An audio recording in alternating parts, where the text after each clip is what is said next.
नमस्ते रामवीर जी। नमस्ते।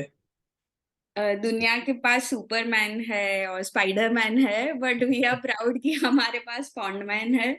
And I am extremely happy कि आपने आज टाइम दिया। तो मेरा I am an educator, but मुझे लगता है कि आप जैसे चेंज मेकर्स अगर एजुकेशन के साथ अफिलिएट हो तो फिर एजुकेशन रेलेवेंट हो सकता है। और कॉन्टेक्सचुअल हो सकता है, जैसे आपने अपने टेड डेफिनेटली। इवेंट में बोला था। बिल्कुल बिल्कुल आपने ठीक कहा। Even I would like to say thank you कि आपका इतना अच्छा इनिशिएटिव है। You just trying to dot the connect the dots between the students and the person who was doing this work on practical basis. Hmm. So that is really a nice initiative. Thank you. जी। आपके the wonderful efforts that you are putting into, you are brand ambassador of Swachh Bharat अभियान की, जो दुनिया का सबसे बड़ा स्वच्छता मिशन है। और आपके काम की प्रशंसा पीएम मोदी ने भी की है अपने मन की जी बात जी। में। तो आपके कुछ इंसाइट्स हम एजुकेशन के लिए अगर पा सके आज के इंटरव्यू में, आज की बातचीत में, तो फिर that will be I think very helpful to all the educators. So yes yes. My first question is कि आपका इंजीनियरिंग का बैकग्राउंड था और आपने अपना जो नॉलेज है वो अपने सराउंडिंग आजू बाजू जो आपको समस्या दिखी उसके सॉल्यूशन के लिए आपने एक्टिव मोड पे लाया।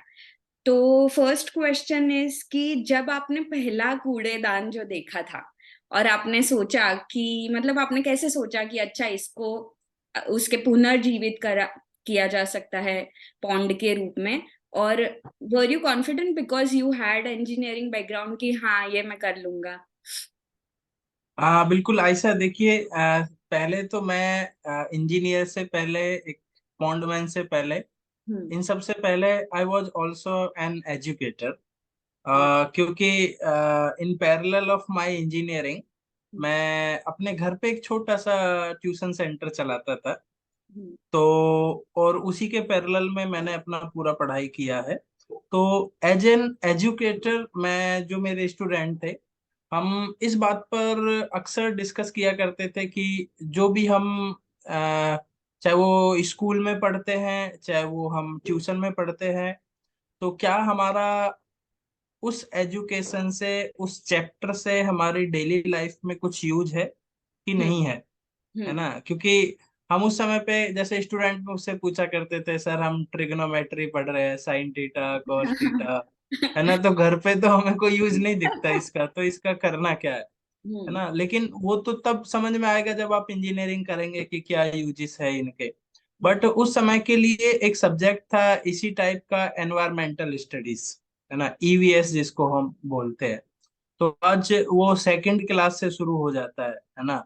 और हम्म। वो आप चाहे कोई सा भी कोर्स करिए, चाहे आप इंजीनियरिंग करिए, चाहे आप मेडिकल फील्ड में जाइए, चाहे आप आर्ट फील्ड में जाइए, आपके लिए वो सब्जेक्ट तो मैंडेटरी है, कंपलसरी है। तो फिर जब हम ईवीएस को पूरे दिन पढ़ के आते हैं स्कूल में, तो क्या हम उस ईवीएस से अपने आसपास कुछ चेंजेस लाने का कोशिश करते हैं, हम्म। या फिर हमारे लिए सिर्फ वो मार्क्स लाने का एक जरिया है?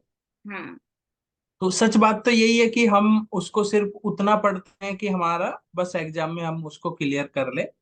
उसको लाइफ में वो क्यों पढ़ाया जा रहा है, लाइफ में उसका क्या गोल है, क्यों क्या, क्या ये गवर्नमेंट का या हमारे एजुकेटर्स का क्या पर्पस था उसको हमारे सिलेबस में डालने का, वो हमें नहीं पता। तो क्योंकि मैं खुद उस समय पे गांव में रहता था और मेरे बच्चे भी सभी गांव के थे, तो हम क्या है ना, गांव में भैंसे हैं हमारे, सभी के घर में दो दो पांच पांच दस दस गाय भैंसे हैं। तो उनको नहलाने में बहुत पानी वेस्ट होता है हम्म। ना? हम्म। क्योंकि हम कई बार उसको पाइप से नहलाते हैं, पंप चला के। तो जहाँ वो 2 बाल्टी में नहा सकती थी, वो 1,000 500 ऐसे बाल्टी ले लेते हैं वो एक एक उसमें। तो हम उस टॉपिक पर डिस्कस करते थे कि ग्राउंड वाटर है जो कि एक ड्रिंकिंग वाटर है और उसको हम इस तरह से वेस्ट कर रहे हैं। तो क्यों ना हम इस टॉपिक पर डिस्कशन करें अपने पेरेंट्स के साथ, अपने विलेजर्स के साथ। तो वो हमारा एक उस दिन टॉपिक था।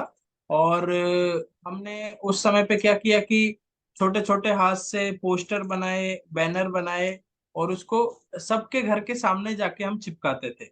और इवन हमारे गांव में जो ज्यादा पानी वेस्ट करता था उसके घर पे सामने चिपकाते थे, और उसके घर के सामने वो बनाते थे।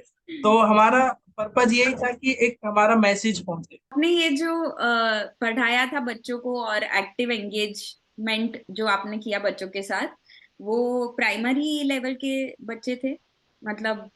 नहीं, वो थे from the 5th class to 10th class. अच्छा। हाँ हाँ हाँ हाँ। तो हमारा यही था, लेकिन फिर हमने जब हमें लगा कि अब हम इसको थोड़ा आगे बढ़ा सकते हैं, हम्म। तो हमने फिर कम्युनिटी को एक जगह पे बुला के, जिसको गांव में चौपाल कहते हैं, हम्म। तो चौपाल पे इसी टॉपिक पे डिस्कस करना शुरू किया हमने हम्म। अपने पेरेंट्स के साथ, गांव वालों के साथ। और ये सब किया मैंने अपनी इंजीनियरिंग की पढ़ाई के साथ साथ। बट हम्म। एक टाइम जब मैंने उसके साथ फिर एमएनसी में जॉब किया, तो फिर भी हम क्योंकि मेरा जॉब टाइमिंग, मैंने इसीलिए वो ऐसा एक जॉब ढूंढा था कि मैं ये पैरेलल में ये कर सकूं, हम्म। बिकॉज तब तक ये हम काफी इसको आसपास के गांवों तक भी ले जा चुके थे इस इनिशिएटिव को, और हमें अच्छा लगता था कि लोग अप्रिशिएट करते हैं कि हम कम से कम इस टॉपिक पे बात तो करते हैं नेचुरल रिसोर्सेज के बारे में। हम्म। और ये एज ए ट्यूशन टीचर मेरे लिए गर्व की बात थी। तो फिर मैंने ये जब 2 साल की जॉब मैंने छोड़ी, तब मुझे लगा कि अवेयरनेस के साथ साथ हमें ग्राउंड पे भी काम करना चाहिए, बिकॉज अवेयरनेस का आपके पास कोई स्केल नहीं होता कभी भी, कि आपने अगर 1000 लोगों को अवेयर किया तो उसमें से कितने लोग अवेयर सच में हुए। हाँ। बट अगर हम ग्राउंड पे कुछ करते हैं तो we can just measure it, we can just see the changes. तो हमने आसपास के गांव में कुछ पॉन्ड्स को देखा कि हम इसको किसको कर सकते हैं। तो फर्स्ट हमने एक पॉन्ड को देखा, हमारे पास फाइनेंशियल रिसोर्सेस नहीं थे, टीम नहीं थी, तो जस्ट हमने उसके आसपास की सफाई की, दैट्स इट। बट नॉट हमने उसको पूरी तरह से रिस्टोर किया। तो तो आपके साथ वो, बच्चे जो ये आपके थे स्टूडेंट्स, वो जुड़े हुए थे जब आपने? हाँ, वो स्टूडेंट भी थे मेरे साथ, और प्लस जो हम अपनी एक्टिविटीज को सोशल मीडिया पे अपलोड करते थे, फेसबुक पे, तो वहां से भी कुछ वॉलंटियर्स हमारे साथ जुड़ गए थे, तो वो भी हमारे साथ आए थे।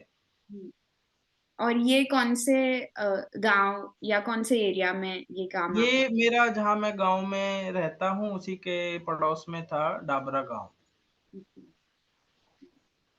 तो आपने शुरुआत से ही एजुकेशन को साथ में जोड़ दिया था और बच्चों को भी साथ में जोड़ दिया था। तो जनरली हम एजुकेशन जो होता है वो डेड चीजों का होता है, कि जो हो चुका है वो हम फिर पढ़ाते हैं। बिल्कुल बिल्कुल। करंट या लाइव नहीं होता एजुकेशन, क्योंकि बुक्स पहले लिखी गई होती है और वो फिर चलती जाती है, एजुकेशन चलता जाता है।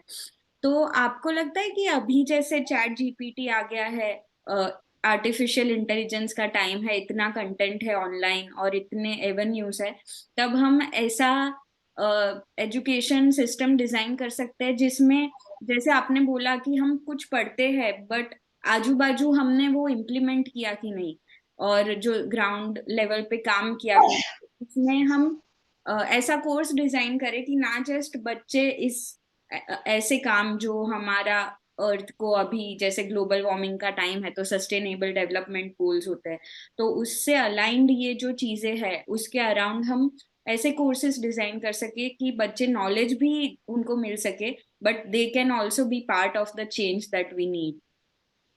बिल्कुल, देखिए हमारे पास बहुत सारे वॉलंटियर्स आते हैं जो कॉलेज में पढ़ रहे हैं, और वो कुछ एक्टिविटी करना चाहते हैं, और सभी का एक ही कंप्लेंट रहता है कि हम जो पढ़ते हैं उसको कर नहीं पाते, अपने कभी प्रैक्टिकली उसको नहीं कर पाते।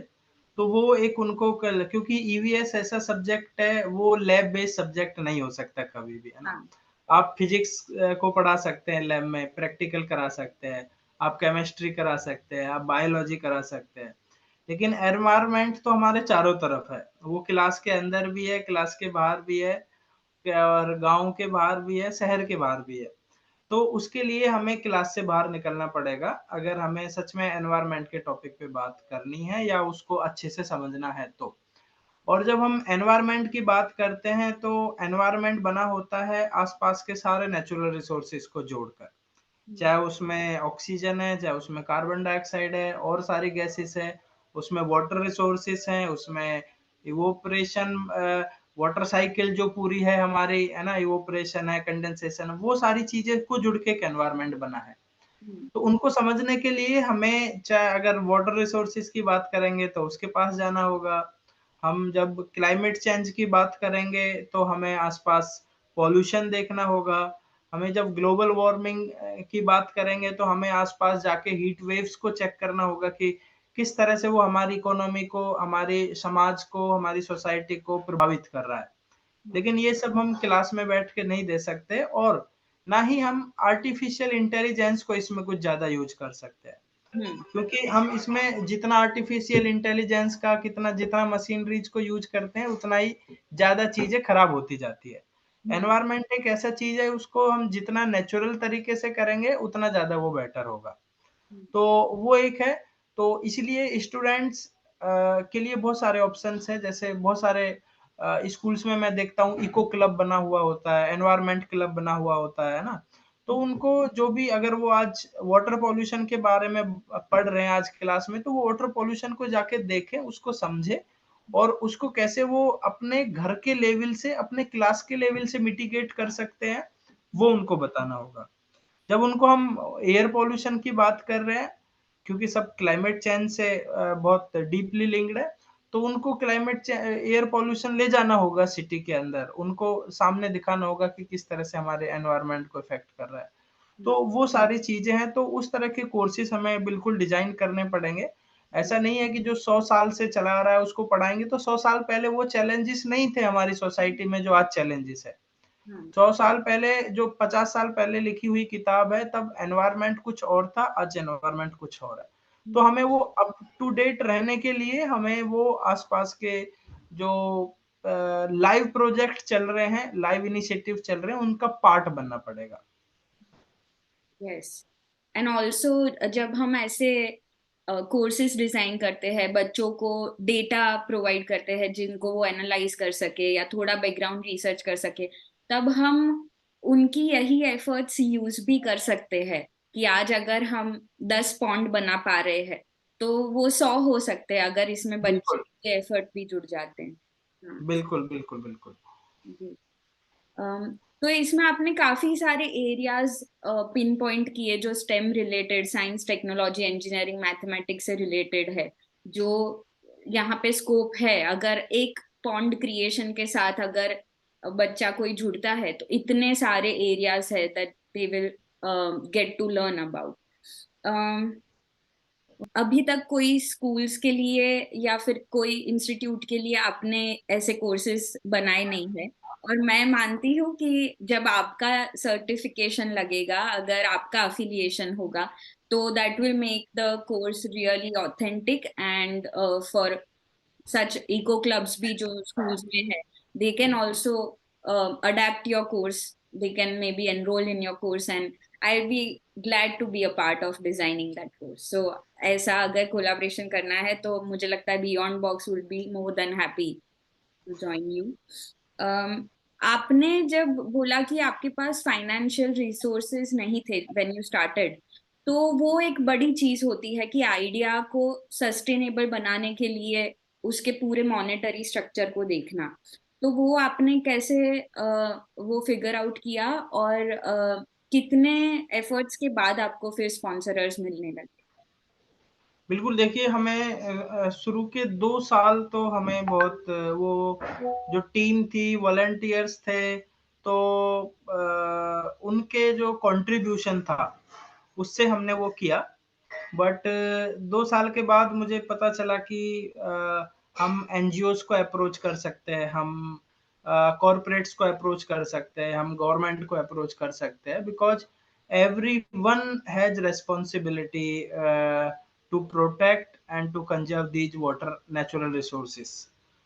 तो तब हमने अप्रोच करना शुरू किया, शुरू के 6 महीने में हमें बहुत एक छोटा सा सपोर्ट मिला हमें एक कॉर्पोरेट से, और उन्होंने बोला कि ये बहुत छोटी सी सपोर्ट है, बट अगर आप कुछ करते हैं इससे तो will be happy to support you again in future.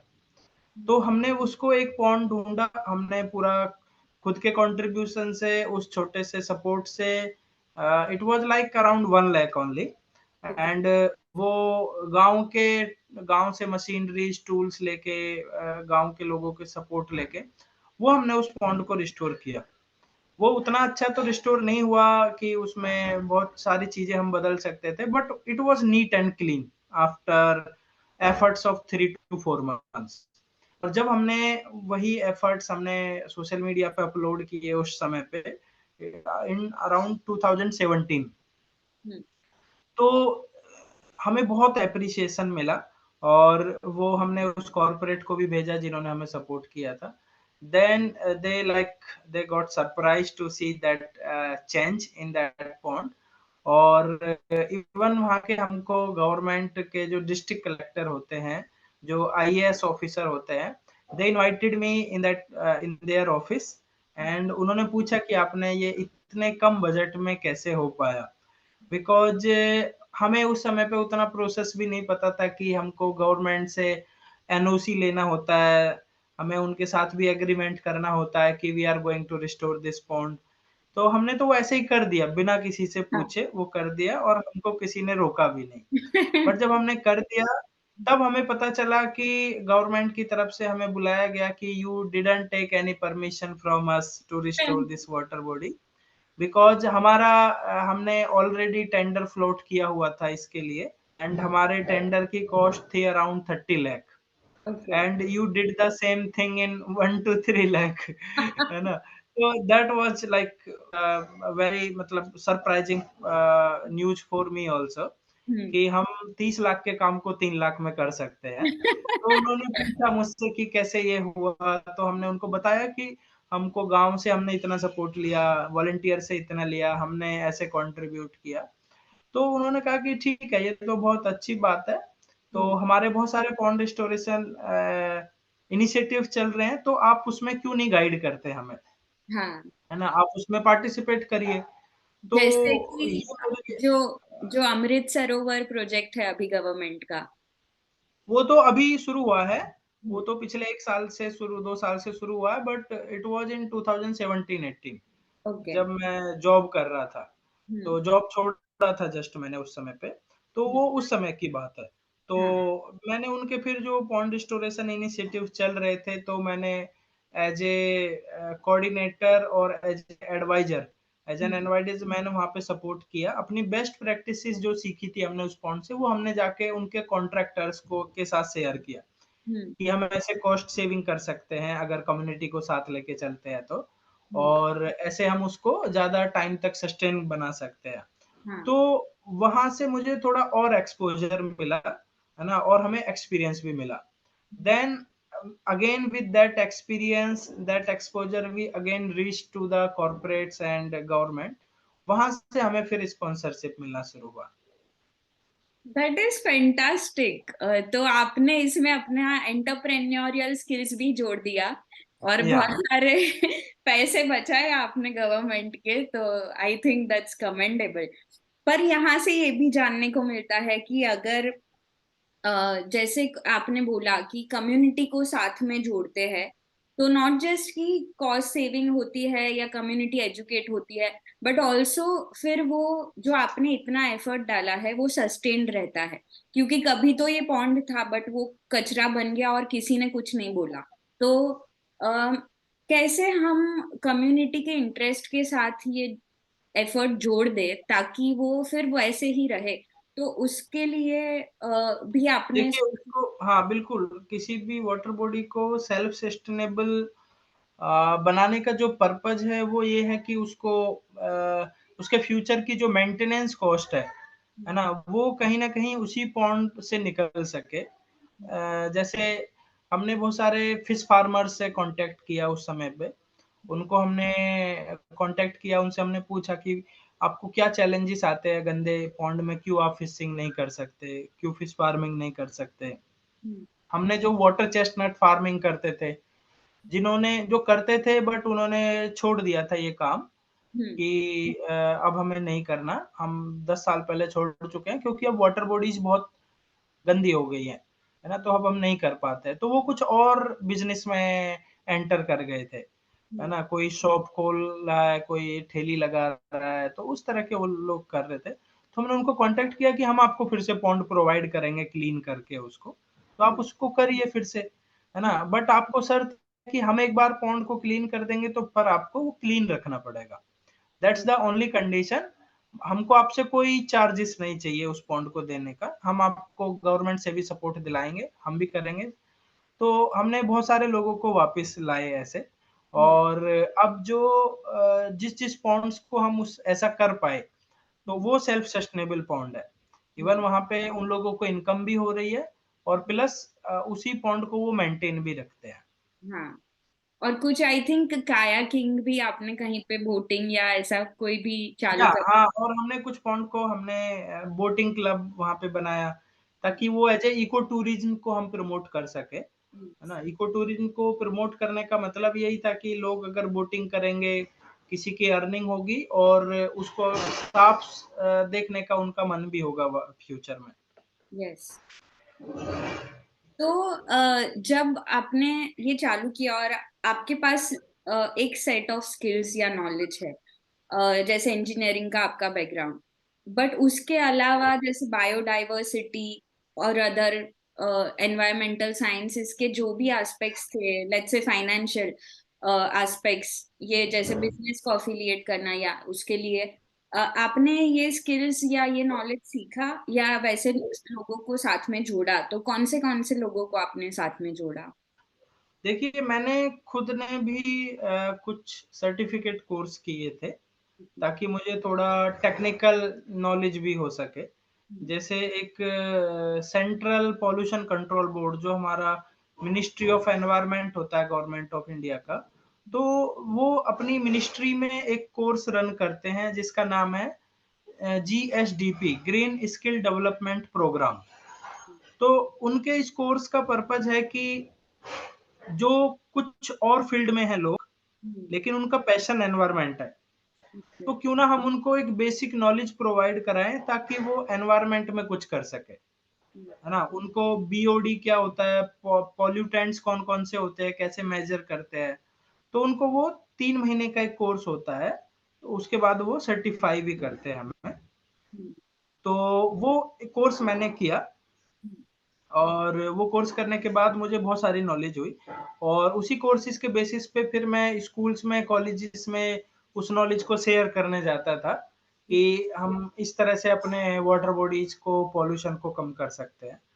तो दूसरा मैंने कुछ ऐसे लोगों को अपनी टीम के साथ जोड़ा जो इसी फील्ड में थे।